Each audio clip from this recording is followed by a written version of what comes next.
जिस पर कि आप अपने कमेंट्स, अपनी जानकारी, अपने प्रॉब्लम्स, अपने आने वाले जो विज़न्स है, उसको रख रहे हैं, मुझे इन्फॉर्म कर रहे हैं। बहुत खुशी की बात है। थैंक यू आपको हौसला बढ़ाने के लिए। थैंक यू आपको मेरा सपोर्ट करने के लिए, जो आप मेरे साथ जुड़े हुए हैं। इस वीडियो के थ्रू मैं आपको आज स्टार्ट कराना चाह रहा हूँ, आपको जर्नी कॉमर्स की, ठीक है? जो भी बेसिक्स मैंने डिस्कस किया है, अब उन सारे बेसिक्स का यूज़ होना है और आज से हम लोग स्टार्ट करने जा रहे हैं कॉमर्स की बेसिक जर्नी मेरे साथ, यानी सीए सोमेश सिंह के साथ। अकाउंटिंग एक भाषा है, एक लैंग्वेज है, जिसके थ्रू हम लोग जो इकोनॉमिक वर्ल्ड है, जो बिज़नेस वर्ल्ड है, उसके अंदर जो भी एक्टिविटीज़ हो रहा है, रिकॉर्डिंग, क्लासिफाइंग, समराइज़िंग, ठीक है? फिर हम लोग इंटरप्रिटेशन, कम्युनिकेशन, ये जो वर्क परफ़ॉर्म करते हैं अकाउंटिंग के अंदर, तो उसके अंदर यूज़ होने वाले डिफरेंट वर्ड्स हैं, डिफरेंट टर्म्स हैं, उसको आज हम लोग सीखेंगे। क्योंकि ये कंप्लीट मैं फिर से कर रहा हूँ, अकाउंटिंग एक लैंग्वेज है, एक भाषा है। जैसे आप इंग्लिश समझते हैं, जैसे आप संस्कृत समझते हैं, जैसे आप हिंदी समझते हैं, वैसा ही अकाउंट्स का भी अपना एक लैंग्वेज है, बिज़नेस का भी एक लैंग्वेज है, ठीक है? और accounting is nothing but it is a language of business, ठीक है? ये बिज़नेस का लैंग्वेज है, बिज़नेस की भाषा है। इस भाषा में हम लोग बात करते हैं।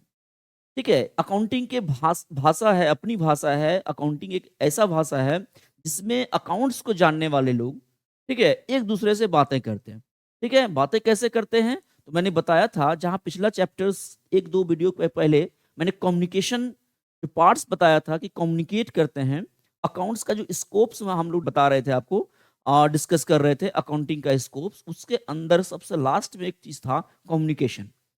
वहाँ से मैं फिर से स्टार्ट करने जा रहा हूँ आपके साथ।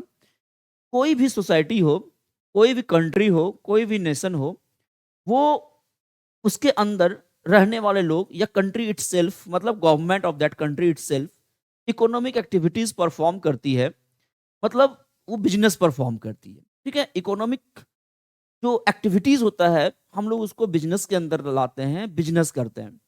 बिज़नेस क्या होता है? कोई भी कॉर्पोरेट आप सोसाइटी ले लीजिए, कोई भी कॉर्पोरेट हाउस ले लीजिए, ठीक है? वो बिज़नेस परफ़ॉर्म करती है। तो बिज़नेस परफ़ॉर्म करती है, तो बिज़नेस के अंदर जो यूज़ होने वाले जो टर्म्स हैं, उनको हम लोग आज डिस्कस करेंगे कि कैसे उन टर्म्स को अकाउंट्स के अंदर हम लोग लाएँगे, कैसे यूज़ होगा उसका, ठीक है?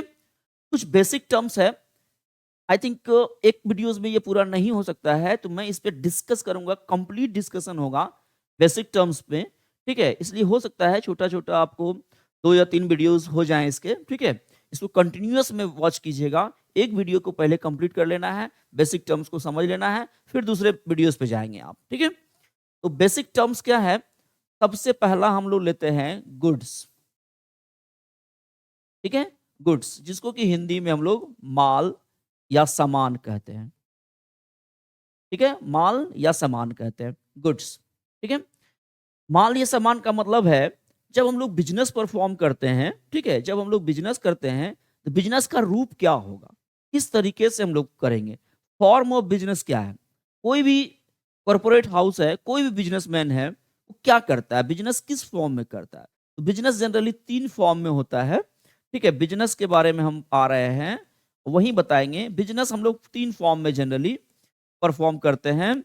एक हम ट्रेडिंग का काम करते हैं, ठीक है? ट्रेडिंग का काम करते हैं। दूसरा मैन्युफैक्चरिंग का काम करते हैं, ठीक है? या प्रोडक्शन, मैन्युफैक्चरिंग या प्रोडक्शन का वर्क करते हैं। और तीसरा हम लोग सर्विस प्रोवाइड करते हैं, ठीक है?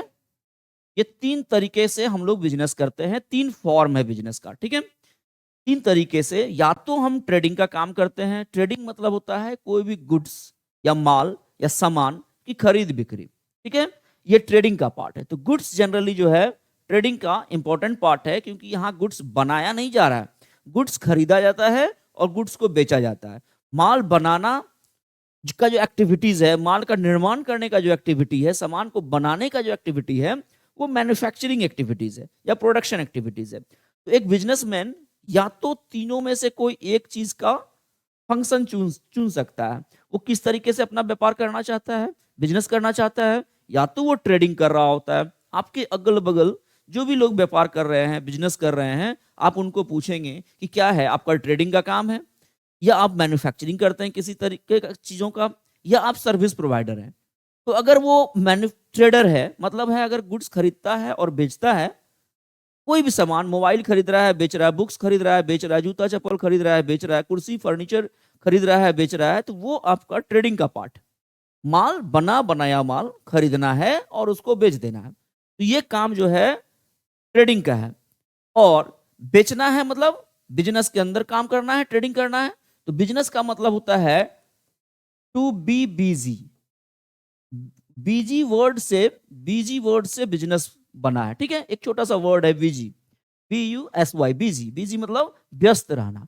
व्यस्त रहने का मतलब है बिज़नेस करना, नहीं। सिर्फ व्यस्त रहने से बिज़नेस नहीं होता है, बिज़नेस करने का ऑब्जेक्ट होना चाहिए। एक ऑक्यूपेशन, एक पेशा जिसमें आप रेगुलरली घुस लगे हुए हैं और आपका उद्देश्य क्या है? प्रॉफिट कमाना। सिंपल सा उद्देश्य। प्रॉफिट कमाना आपका उद्देश्य है, तो आप बिज़नेस कर रहे हैं। बिज़नेस करना मतलब बिज़ी होना और उद्देश्य उसका क्या है बिज़ी होने का? प्रॉफिट कमाना।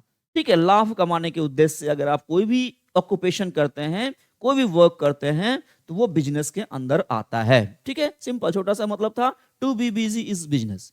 ठीक है? तो बिज़नेस में हम लोग किस तरीके से काम कर सकते हैं? या तो ट्रेडिंग का काम करेंगे, गुड्स खरीदेंगे, बेचेंगे, मैन्युफैक्चरिंग का काम करेंगे, अपना फैक्ट्री सेटअप होगा, अपना मैन्युफैक्चरिंग सेटअप होगा और वहाँ रॉ मटेरियल खरीदेंगे, मशीनरी लगाएँगे और लेबर लगा के उसको गुड्स का निर्माण कराएँगे और उसको दूसरे को बेच देंगे। ये मैन्युफैक्चरिंग एक्टिविटीज़ हो गया। सर्विस प्रोवाइडर में क्या है? हम लोग सर्विस प्रोवाइड करेंगे। सर्विस कौन प्रोवाइड करता है? जनरली ऐसी कंपनियाँ जिनके पास लेबर्स हैं, वो दूसरे को लेबर प्रोवाइड कर रहा है। कि भैया आपको कुछ काम करवाना है, मेरे थ्रू हो जाएगा। Banking services, insurance services, railway services, ठीक है?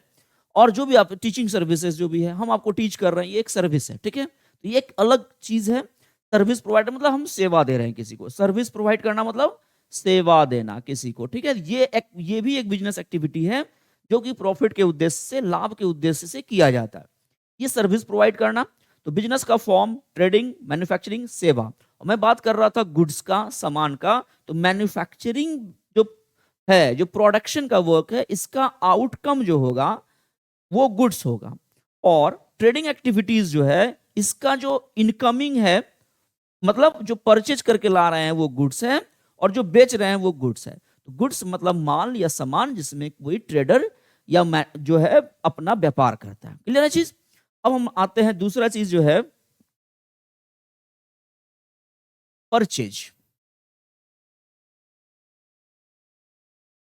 परचेज, ठीक है? परचेज, परचेज का मतलब होता है क्रय, मतलब खरीदना। कोई भी चीज आप परचेज करते हैं मतलब खरीदते हैं।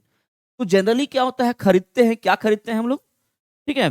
क्या खरीदते होंगे? या तो हम लोग जो है रॉ मटेरियल खरीदते होंगे, क्योंकि अगर हम बिजनेस कर रहे हैं मैन्युफैक्चरिंग का, तो रॉ मटेरियल खरीद के लाएंगे, ठीक है? तो वो भी परचेज ही कहलाएगा, ठीक है? परचेज दो तरीके से हो सकता है। परचेज हम लोग कहाँ कहाँ से कर सकते हैं? डोमेस्टिक परचेज, ठीक है? डोमेस्टिक परचेज और आउटसाइड परचेज, ठीक है? मतलब कर सकते हैं इंपोर्ट, ठीक है? आउटसाइड कंट्री परचेज मतलब इंपोर्ट। मैंने पहले भी डिस्कस किया था क्या है इंपोर्ट और एक्सपोर्ट, ठीक है? तो उसी कड़ी में आगे बताते हैं। हम लोग परचेज कर सकते हैं डोमेस्टिक परचेज, मतलब अपने कंट्री के अंदर कोई परचेज खरीद सकते हैं, कोई सामान खरीदे, रॉ मटेरियल या गुड्स वटेवर। अगर आप ट्रेडर हैं तो गुड्स खरीदिएगा बेचने के लिए, अगर आप मैन्युफैक्चरर हैं तो रॉ मटेरियल खरीदिएगा पर मैन्युफैक्चरिंग प्रोसेस में लाने के लिए। परचेज कहाँ से कीजिएगा? डोमेस्टिक परचेज कीजिएगा, मतलब जो अपने कंट्री के अंदर परचेज कीजिएगा, या अगर आप इंपोर्ट कर रहे हैं तो फॉरेन कंट्री से परचेज करके लाइएगा, वो इंपोर्ट है। जब हम लोग परचेज करके लाते हैं कोई सामान, उसको गोडाउन में रखवाते हैं, हम इसका एंसिलरी एक्टिविटीज को बताते हैं कि परचेज के समय क्या क्या होता होगा। जैसे ही हम परचेज के लिए अपना निर्णय लेते हैं कि हमको माल परचेज करना है, हम लोग वेंडर्स चूज करते हैं। वेंडर्स को का सिलेक्शन होता है कि किन से खरीदें, ठीक है? तो डिफरेंट डिफरेंट वेंडर्स है, डिफरेंट डिफरेंट पार्टीज है, सबका गुड्स का क्वालिटी चेक करना है, सबका रेट्स चेक करना है, सबका अवेलेबिलिटी चेक करना है, सबका आफ्टर सेल सर्विसेज समझना है कि भैया उससे माल परचेज कर लिए, कोई तरह का प्रॉब्लम होगा तो वो रिजॉल्व करेगा या नहीं करेगा, टाइम पे डिलीवरी कर पाएगा नहीं कर पाएगा। टैक्सेशन सिस्टम क्या है, जैसे अगर हम फॉरेन से खरीद के लाते हैं तो उसमें कुछ टैक्सेशन सिस्टम होगा, इंपोर्ट वगैरह लगेगा। कुछ रूल्स होंगे उसको भी देखना है। तो कहने का मतलब है परचेज और परचेज से रिलेटेड टर्म्स इसको जानना है। परचेज करके आप लाएंगे गुड्स को तो कहाँ रखेंगे, गोडाउन होना चाहिए, गोडाउन का रेंट है, बिजली बिल है, इलेक्ट्रिसिटी है, एवरीथिंग। माल परचेज करके लाएंगे, उसमें कुछ माल आपको पसंद आएगा, कुछ माल टूटा हुआ निकलेगा, कुछ माल आपका जो है आपको ज्यादा माल भेज दिया है उसको रिटर्न करना पड़ेगा, कुछ माल का क्वालिटी अच्छा नहीं होगा वो रिटर्न करना पड़ेगा। तो there are lots of things, ठीक है। मैं इसलिए बता रहा हूँ ये सारा चीज कि आगे आने वाले समय में आपको ये यूज होगा, ठीक है। तो परचेज और परचेज से रिलेटेड टर्म्स, हम लोग माल खरीद के लाएंगे, माल खरीद के जब लाएंगे उसका भाड़ा लगेगा लाने का, रास्ते का इंश्योरेंस भी होता है। जब आप माल परचेज करते हैं और कंटेनर में आता है फॉरेन से या कहीं दूसरे शहर से, मान लिया आप कहीं एक जगह रह रहे हैं, छोटे से शहर में है, वहां दूसरे बड़े शहर से आपका माल आ रहा है, तो रास्ते में ट्रक के थ्रू, लॉरी के थ्रू, ट्रांसपोर्टेशन सिस्टम के थ्रू वो आ रहा है। तो आप रास्ते का क्या करवाते हैं, इंश्योरेंस करवा के रखे हुए हैं। तो इंश्योरेंस का भी खर्च हो रहा है आपको, ट्रांसपोर्टेशन का भी खर्च आ रहा है, वहां से लाके फिर आप गोडाउन में रख रहे हैं, वहां का खर्च हो रहा है, लोडिंग का खर्च है, अनलोडिंग का खर्च है, फिर कोटेशन वगैरह का काम है। जब आप माल परचेज करते हैं तो डिफरेंट डिफरेंट पार्टी से परचेज करना होता है, तो वो आप एनालिसिस करते हैं कि किसका माल सस्ता है, क्या है, नहीं है, वो सारा डिस्कस करते हैं, ठीक है। रास्ते में आते समय कुछ माल लॉस भी होता है, नुकसान भी होता है, ठीक है। तो उसका भी ध्यान रखना पड़ता है। तो ये सारा चीज हम लोग परचेज के अंदर ही करेंगे, हम बताएंगे कैसे करेंगे इसको, ठीक है। तो अभी ये परचेज के बारे में करें। परचेज मतलब सिंपल क्रय होता है, खरीदना होता है, ताकि या तो आप रॉ मटेरियल परचेज करेंगे या जो है फिनिश्ड गुड्स परचेज करेंगे, ठीक है। या तो रॉ मटेरियल परचेज करेंगे या फिनिश्ड गुड्स, रॉ मटेरियल या फिनिश्ड गुड्स। फिनिश्ड गुड्स का मतलब है अगर आप ट्रेडर हैं तो आप माल बना बनाया खरीदेंगे और बेचेंगे, क्लियर है। दूसरा चीज हम लोग जो है डिस्कस करेंगे सेल्स, क्लियर है। दूसरा चीज हम लोग डिस्कस करेंगे सेल्स। अब देखिए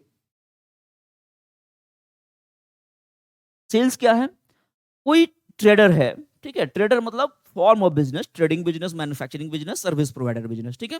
मैं ट्रेडर का बात कर रहा हूं, ठीक है। ट्रेडर क्या करता है, गुड्स खरीद के लाता है और गुड्स बेचता है, वो सेल करता है। सेल मतलब बिक्री, ठीक है, सिंपल सिंपल बिक्री, ठीक है।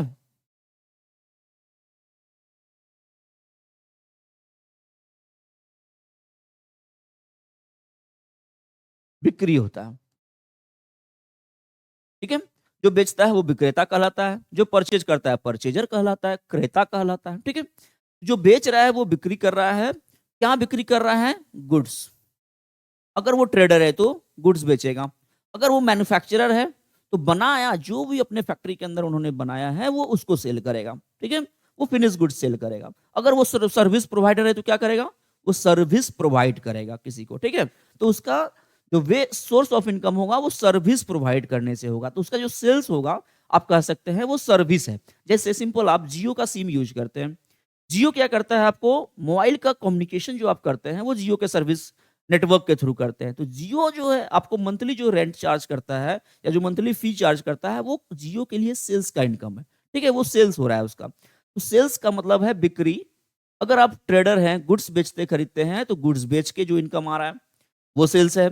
अगर आप सर्विस प्रोवाइडर हैं तो सर्विस प्रोवाइड करने से जो इनकम हो रहा है वो सेल्स है। अगर आप मैन्युफैक्चरर हैं तो कंप्लीट जो मैन्युफैक्चरिंग प्रोसेस होता है, जो गुड्स आपका बन के तैयार हो गया, वो अगर आप किसी को बेचते हैं तो उससे जो इनकम होती है वो आपकी इनकम है। अब देखिए सेल्स के समय भी बहुत सारा एक्सपेंडिचर है। सेल एक वर्ड है, इससे रिलेटेड एंसिलरी वर्ड भी कुछ है जो सहायक हमेशा सेल आएगा, तो इन चीजों को आपको ध्यान में रखना पड़ेगा।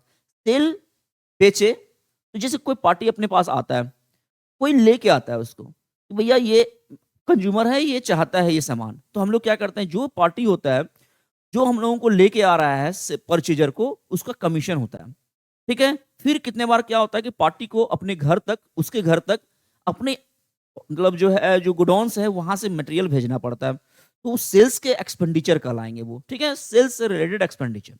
अच्छा, कितना बार क्या होगा, जिसको मैंने बेचा है माल, वो माल क्या करेगा, कुछ पसंद आएगा उसको, उसको जरूरत है, या कितने बार हम ज्यादा क्वांटिटी भेज दिए तो वो क्या करेगा, गुड्स को हमको भेज देगा, रिटर्न बैक कर देगा। तो सेल्स रिटर्न का भी यहाँ कहानी होगा।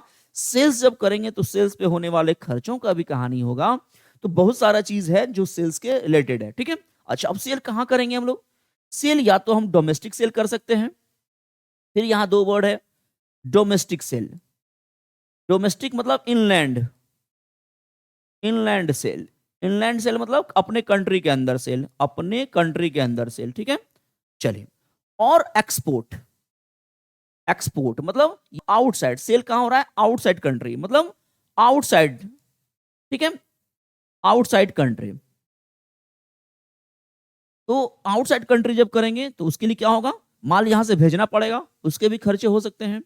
फिर रूल्स रेगुलेशन होगा एक्सपोर्ट का, उसको फॉलो करना पड़ेगा, ठीक है।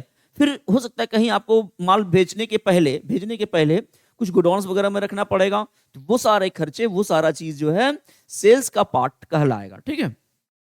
तो सेल्स में डोमेस्टिक सेल और एक्सपोर्ट ये होगा, सेल्स से रिलेटेड खर्चे होंगे, सेल्स रिटर्न बैक होके आएगा, ठीक है। ये मेरा सेल्स का पार्ट है। अब हम आगे पढ़ेंगे, सेल्स हो गया, परचेज हो गया, सेल्स रिटर्न भी मैंने बताया, परचेज रिटर्न भी मैंने बताया, ठीक है। अब हम बताते हैं आपको इनकम, इनकम, ठीक है। इनकम और रेवेन्यू जनरली ये इंटरचेंजेबल वर्ड है, ठीक है। और इवन सेल्स, फिर से मैं बता रहा हूं मैं, इस चीज को, तीनों वर्ड को समझिएगा, जनरली ये इंटरचेंजेबल वर्ड है, छोटा सा डिफरेंसेस है, वो भी कहीं कहीं बोलचाल की भाषा में तीनों एक ही जैसा बात, तीनों का एक ही मीनिंग होता है, ठीक है।